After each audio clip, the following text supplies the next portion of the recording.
జై శ్రీమన్నారాయణ. నేను మీ icon astrologer Gattupalli Suresh Babu.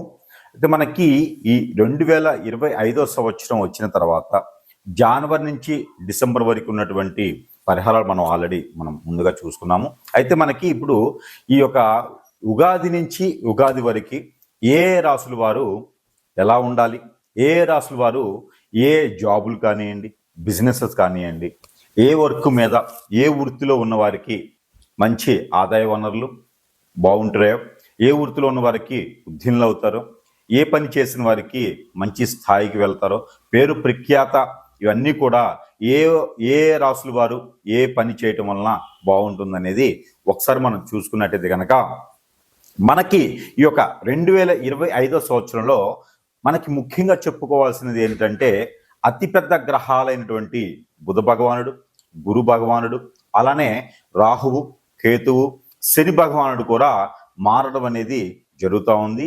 అట్లానే మనకి షష్టగ్రహి కూటమి కూడా ఈ యొక్క మార్చి 29న రావటము, ఇలానే మనకి పంచగ్రహ ఏక ధాటిలో నడిచేటువంటిది ఫిబ్రవరి 28న జరగటము, అలానే మనకి గ్రహణాలు అన్నీ కూడా అనుకూలంగా ఉన్నాయి. కాబట్టి ఈ యొక్క అతిపెద్ద గ్రహాలైనటువంటి అన్నీ కూడా ఒకే దాటి మీద వచ్చేసి ఒకే స్థానంలో ఉండడం అనేది దాదాపుగా 43 సంవత్సరముల తర్వాత జరుగుతున్నటువంటి సంఘటన. కాబట్టి అంటే 43 సంవత్సరముల తర్వాత అంటే 43 సంవత్సరంలో ఇలాగ జరిగినప్పుడు ఎలా ఉండేని పరిస్థితి అనుకునేది మీరు అందరూ అనుకోవచ్చు. కానీ అప్పుడున్నటువంటి రాశి పరిస్థితులు వేరు. అప్పుడు వచ్చేసి మనకి మిథున రాశిలో సంచరించేటువంటి గ్రహాలు షష్టగ్రహ కూటమి అనేది ఏర్పడింది 43 సంవత్సరముల తర్వాత ముందు. అలానే మనకి రానున్నటువంటి 62 సంవత్సరాల తర్వాత వచ్చేటువంటి షష్టగ్రహ కూటమి మళ్ళీ కూడా మనం అప్పటికి పరిస్థితులు కాలక్రమేణా ఎలా అయినా మారవచ్చు. కాబట్టి ఇప్పుడైతే మనకి 2025 సంవత్సరంలో మార్చి 29వ తారీఖు సాయంత్రం 4:53 తర్వాత ఈ యొక్క షష్టగ్రహ కూటమి అనేది మీనరాశిలో జరుగుతుంది. మీనరాశిలో సంచరించడం వల్ల జరుగుతూ ఉంది. అలానే మనకి ఈ షష్టగ్రహ కూటమి ఏర్పడటం, అలానే మనకి ఈ యొక్క సంవత్సరం పేరు వచ్చేసి విశ్వవాసునామ సంవత్సరం. విశ్వవాసునామ సంవత్సరం అంటే మనం చేసేది కొంతైనా పబ్లిసిటీ భారంగా ఉంటుంది. ఎలా ఉంటుందంటే మనం చేసేది గురిగింజ సంపాదించే వ్యాపారం, మనకి పబ్లిసిటీ మాత్రం గుమ్మడికాయ అంత ఉంటుంది.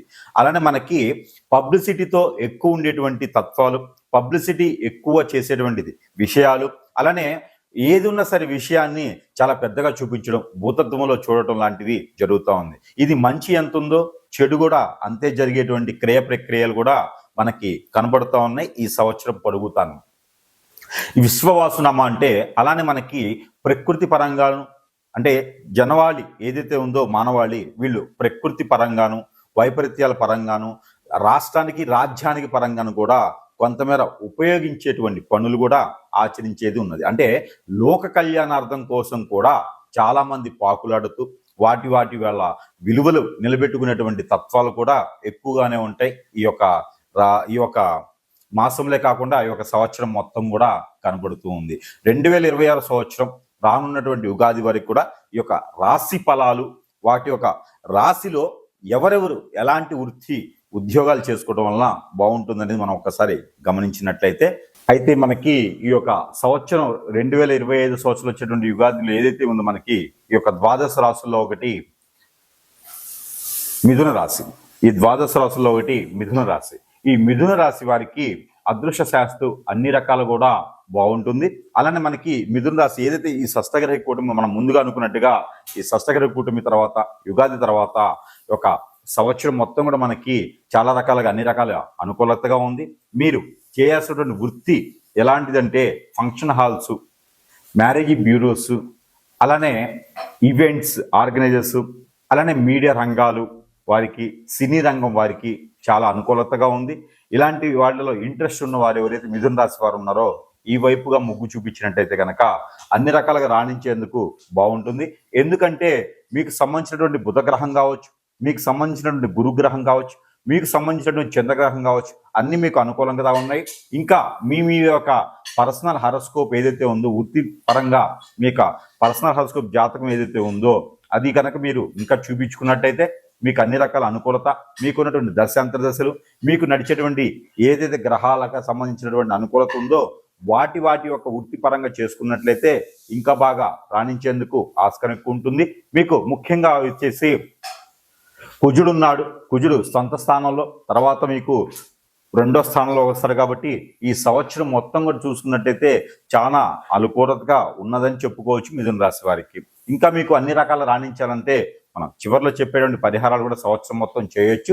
అలానే మనకి మీరు చేసేటువంటి వృత్తి ఏదైతే ఉందో, సినీ రంగం కావచ్చు, ఈ కెమెరాకి సంబంధించినటువంటి వృత్తి కావచ్చు, అలానే ఈ యొక్క ఫంక్షన్ హాల్స్, ఇలాంటి మీకు ఏదైతే క్యాటరింగ్స్ కానివ్వండి, హోటల్స్ కానివ్వండి, ఇలాంటి రంగాలు కూడా మీకు చాలా అనుకూలతగా ఉన్నాయి. రెస్టారెంట్స్ కూడా మీకు చాలా అనుకూలతగా ఉన్నాయి. రెస్టారెంట్ కదా చెప్పాడు కదా అని చెప్పేసి అని బార్ అండ్ రెస్టారెంట్లు, ఇక బార్ షాపులు అయితే మనకి నేనైతే వాటి గురించి నాకు తెలియదు, అవి అయితే మీకు దాంట్లో లేవు. మీకు సంబంధించి చెప్పాలంటే ఫుడ్ కోర్ట్స్, రెస్టారెంట్స్ మాత్రమే, ఫ్యామిలీ రెస్టారెంట్స్ కానీ, ఫుడ్ కోర్ట్స్ కానీ, అలానే మీకు వృత్తి ఉద్యోగాల ప్రకారంగా అయితే ఉద్యోగం మీరు ఏదైతే చేస్తూ ఉన్నారో ఆ ఉద్యోగం కొనసాగించడం మంచిది. ఎందుకంటే ఉద్యోగం మానిన తర్వాత మళ్ళీ ఉద్యోగం కావాలంటే కనుక ఈ సంవత్సరం మధ్యకాలంలో ఉంది తప్పితే మొదటి భాగంలో అయితే ఏం కనిపించట్లేదు. మీకు ఆగస్టు సెప్టెంబర్లోనే మరీ ఉద్యోగం అయితే కనిపిస్తుంది కాబట్టి ఆ మేర అప్పటి వరకు కూడా ఉద్యోగం ఉన్నదేదో వదులుకోకుండా చేయించుకోవడం చాలా మంచిగా అనిపిస్తూ ఉంది.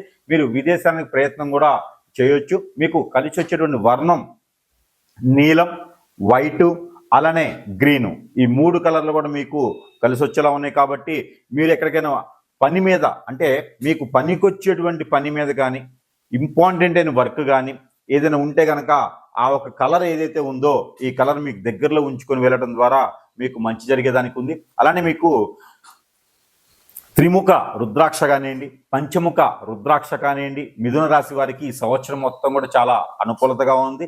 ఏదైనా తులసి మాతకి పూజించుకుంటే కూడా చాలా అనుకూలతగా ఉంది. అలానే మనం చివరిలో చెప్పిన పరిహారాలు కూడా మీరు ఈ సంవత్సరం మొత్తం కూడా చేసుకుంటే చాలా అనుకూలంగా ఉంటుంది. మీకు ఈ సంవత్సరం మొత్తం కలిసి వచ్చేటువంటి నెంబర్, లక్కీ నెంబర్ ఏదైతే ఉందో అది 3, 6, 8 ఏదైతే ఉందో 3, 6, 8 ఈ యొక్క నెంబర్ మీకు లక్కీ నెంబర్గా పెట్టుకోవచ్చు.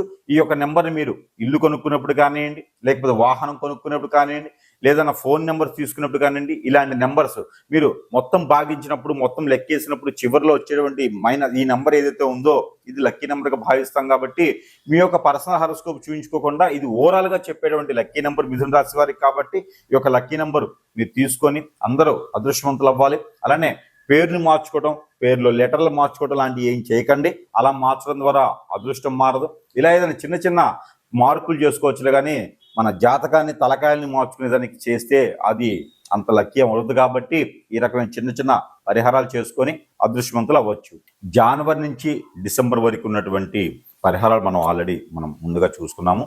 అయితే మనకి ఇప్పుడు ఈ యొక్క ఉగాది నుంచి ఉగాది వరకు ఏ రాసుల వారు ఎలా ఉండాలి, ఏ రాసుల వారు ఏ జాబులు కానివ్వండి, బిజినెసెస్ కానివ్వండి, ఏ వర్క్ మీద, ఏ వృత్తిలో ఉన్న వారికి మంచి ఆదాయ వనరులు బాగుంటాయో, ఏ వృత్తిలో ఉన్న వారికి ఉద్యోగులు అవుతారో, ఏ పని చేసిన వారికి మంచి స్థాయికి వెళ్తారో, పేరు ప్రఖ్యాత ఇవన్నీ కూడా ఏ రాసుల వారు ఏ పని చేయటం వలన బాగుంటుందనేది ఒకసారి మనం చూసుకున్నట్టయితే కనుక మనకి ఈ యొక్క 2025 సంవత్సరంలో మనకి ముఖ్యంగా చెప్పుకోవాల్సినది ఏంటంటే అతిపెద్ద గ్రహాలైనటువంటి బుధ భగవానుడు, గురు భగవానుడు, అలానే రాహువు, కేతువు, శని భగవానుడు కూడా మారడం అనేది జరుగుతూ ఉంది. అట్లానే మనకి షష్టగ్రహి కూటమి కూడా ఈ యొక్క మార్చ్ 29న రావటము, ఇలానే మనకి పంచగ్రహ ఏక ధాటిలో నడిచేటువంటిది ఫిబ్రవరి 28న జరగటము, అలానే మనకి గ్రహణాలు అన్నీ కూడా అనుకూలంగా ఉన్నాయి. కాబట్టి ఈ యొక్క అతిపెద్ద గ్రహాలైనటువంటి అన్నీ కూడా ఒకే దాటి మీద వచ్చేసి ఒకే స్థానంలో ఉండడం అనేది దాదాపుగా 43 సంవత్సరముల తర్వాత జరుగుతున్నటువంటి సంఘటన. కాబట్టి అంటే 43 సంవత్సరముల తర్వాత, అంటే 43 సంవత్సరంలో ఇలాగ జరిగినప్పుడు ఎలా ఉండేని పరిస్థితి అనుకునేది మీరు అందరూ అనుకోవచ్చు. కానీ అప్పుడు ఉన్నటువంటి రాశి పరిస్థితులు వేరు. అప్పుడు వచ్చేసి మనకి మిథున రాశిలో సంచరించేటువంటి గ్రహాలు షష్టగ్రహ కూటమి అనేది ఏర్పడింది 43 సంవత్సరముల తర్వాత ముందు.